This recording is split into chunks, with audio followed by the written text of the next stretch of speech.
Bonjour mesdames et messieurs, bienvenue dans ce 6h30. Le vice-président de la République était hier samedi à Freetown, la capitale de la Sierra Leone. Daniel Kablan-Duncan, le vice-président, donc représentait le chef de l'État à la cérémonie d'investiture du président sierra-léonais Julius Maada Bio.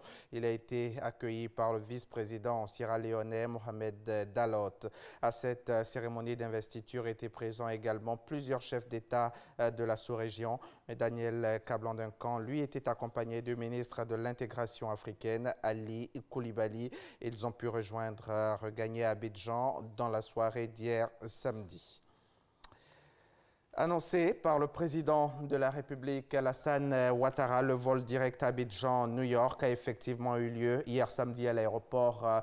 Le départ, donc, c'était de l'aéroport Félix Houphouët-Boigny de Port-Bouët en présence du Premier ministre Amadou Gon Coulibaly et de plusieurs personnalités d'Ethiopian Airlines, la compagnie chargée d'effectuer les vols directs à partir d'Abidjan grâce à un partenariat avec Air Côte d'Ivoire. Abidjan-New York, c'est donc pour le moment 3 vols par semaine à partir de 470 000 francs CFA.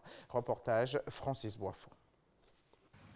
Ça y est, ce samedi, le vol direct Abidjan-New York annoncé par le président Alassane Ouattara lors de son discours à la nation en décembre dernier a été effectué par Ethiopian Airlines à travers un accord commercial de coopération avec la compagnie nationale Air Côte d'Ivoire. Grâce à cette nouvelle offre de vol direct entre le continent africain et les États-Unis, les passagers ouest-africains, autrefois contraints de passer par les compagnies aériennes européennes pour s'y rendre, auront le choix de partir directement d'Abidjan à moindre frais. Ethiopian Airlines devra assurer 3 vols par semaine à partir de l'aéroport Félix Houphouët-Boigny d'Abidjan. La compagnie va s'appuyer sur les 112 destinations qu'elle dessert actuellement à travers le monde et le réseau d'Air Côte d'Ivoire. La coopération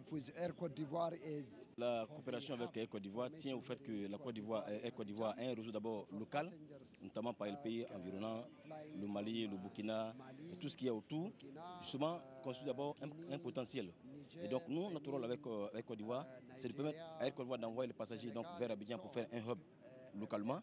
Et de là, nous envoyons donc les passagers à New York pour effectivement permettre donc l'échange économique et autres.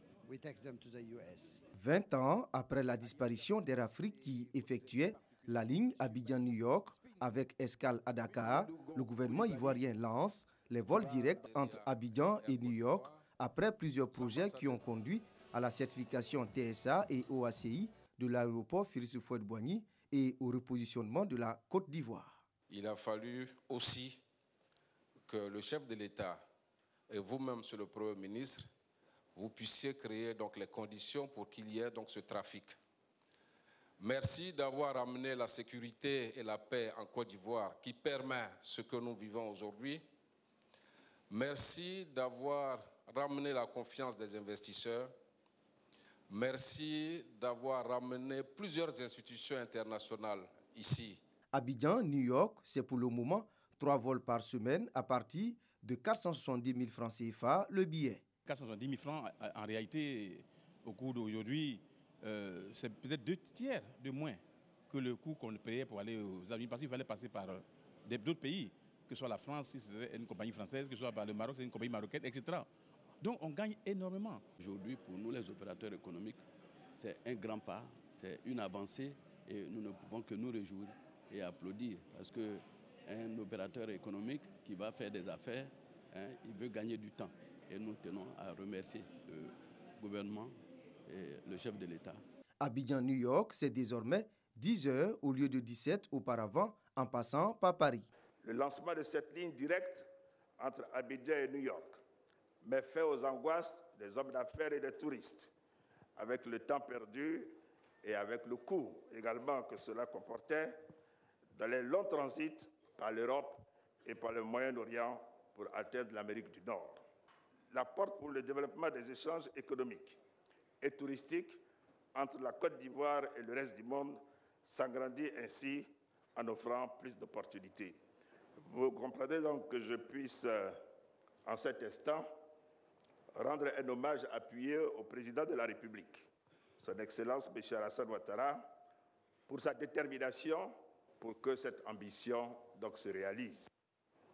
Cette ouverture vers la première économie du monde, les États-Unis d'Amérique, vient soutenir sa vision d'une Côte d'Ivoire moderne et repositionnée sur l'échiquier mondial. Le lancement des vols directs à destination des États-Unis à partir d'Abidjan va certainement augmenter le trafic passager de l'aéroport Félix Houphouët-Boigny. Plus de 2 millions en 2017 contre environ 600 000 passagers en 2011, soit une croissance de près de 220% en 6 ans. Après les pluies diluviennes qui ont endommagé diverses structures, le ministre de la Construction, du Logement, de l'Assainissement et de l'Urbanisme, en compagnie des directeurs de l'AGEROUTE et de l'ONAD, ont visité plusieurs ouvrages d'assainissement. L'objectif était de s'imprégner des dégâts causés par l'écoulement des eaux de ruissellement et sensibiliser par la même occasion sur la nécessité de ne pas obstruer les ouvrages d'évacuation d'eau. On en parle avec Franck Quadio. À Bobo, des voisins rendent visite à une victime des récentes pluies diluviennes. La dame blessée au pied par l'effondrement d'un pan de mur poussé par la force des eaux de ruissellement la veille. Dans la commune de Cocody, Arma et ses sœurs ont vécu une situation différente. L'eau a emporté la clôture de l'habitation et avec elle une bonne partie de leurs affaires. L'inondation a permis que l'eau rejaillisse ici et retombe sur la clôture.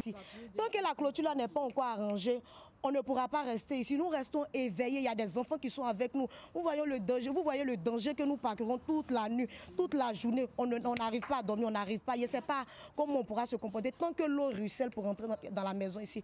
Un pâté de maisons justant le bassin tampon du carrefour de l'Indénié touché par la montée des eaux.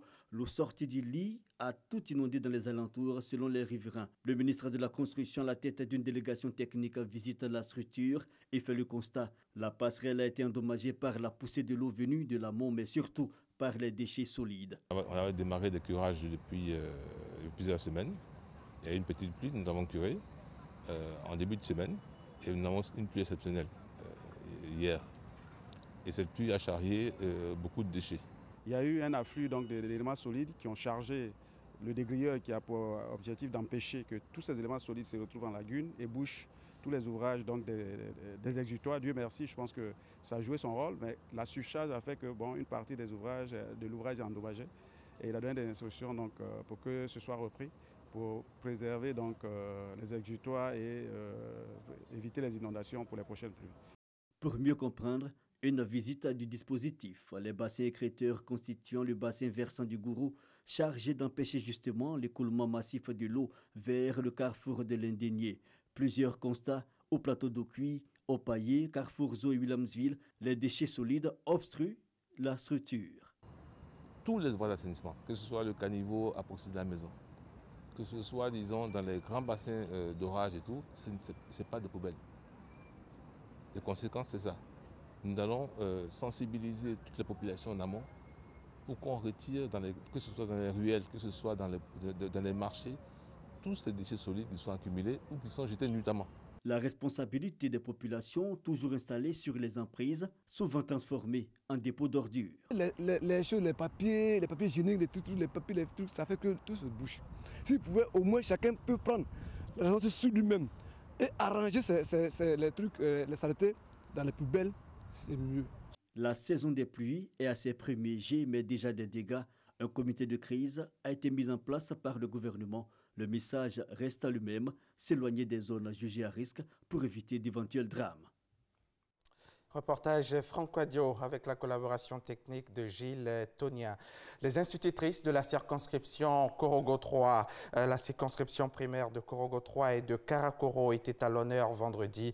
Cette journée leur a été entièrement dédiée. Journée au cours de laquelle les institutrices ont plaidé pour une meilleure promotion de la gente féminine au sein de la profession d'enseignant du cycle primaire. Le reportage est signé Jean-Luc Bangbo.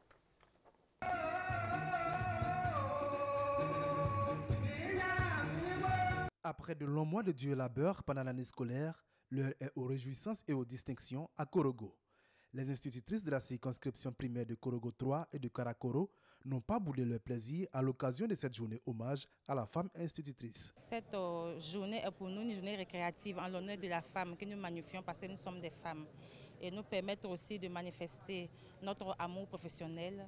C'est avec plein de bonheur. Nous encadrons ces enfants-là et nous souhaitons que l'État puisse avoir plus de vues envers nous les femmes qui sont dans ce secteur-là. Mieux promouvoir la femme institutrice là où elle se trouve.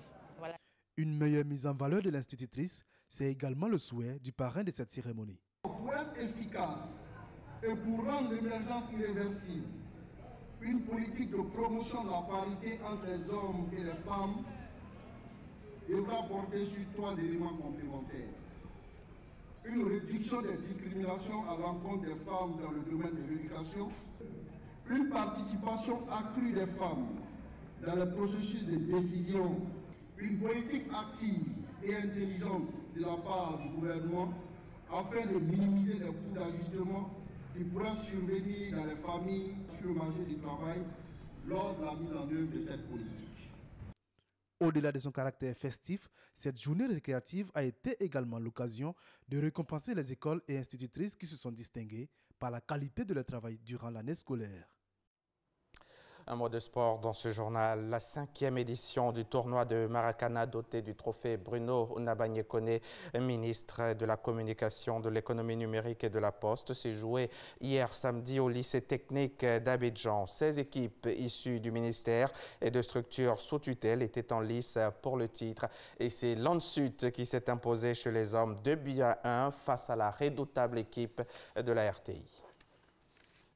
Après les éliminatoires et la phase finale, la RTI et l'Ansud se sont qualifiés pour la grande finale. La combativité, mais surtout l'efficacité, a fait la différence dans cette finale. L'Agence nationale du service universel des télécommunications éthiques, Ansud, s'est imposée 2-1 grâce à Gay Ibrahim et Tano Mathurin. Dans le tournoi de gala féminin, la confrontation entre les dames du Miss NUP a tourné à l'avantage de celle du département de l'économie numérique au détriment de la communication 1-0. Les directeurs des entreprises de communication ont également disputé un match de gala. Quelques-uns repartiront avec une coupe, je les félicite, mais je dirais haut et fort qu'il n'y a pas eu de vaincu. Tout le monde a gagné. Parce que c'est le Miss NUP qui a gagné, c'est le ministère de la Communication, de l'Économie numérique et de la Poste qui aujourd'hui, dans son entièreté, a gagné. Nous avons fraternisé sur ce terrain aujourd'hui. Vraiment, toutes les équipes ont été fair play et ça nous a permis de nous connaître entre nous. Au-delà de l'enjeu sportif, l'unité et la cohésion par le sport recherchée au sein du ministère de la Communication, de l'Économie et de la Poste a prévalu. C'est la Côte d'Ivoire et l'ensemble des agents du ministère de la Communication, de l'économie numérique et de la Poste qui gagnent à travers ce tournoi qui vise à renforcer la cohésion au sein du ministère. Reportage signé Oda Legbe de RTI Sport. Voilà qui marque la fin de ce journal. Merci de l'avoir suivi. Très bonne suite des programmes sur notre chaîne.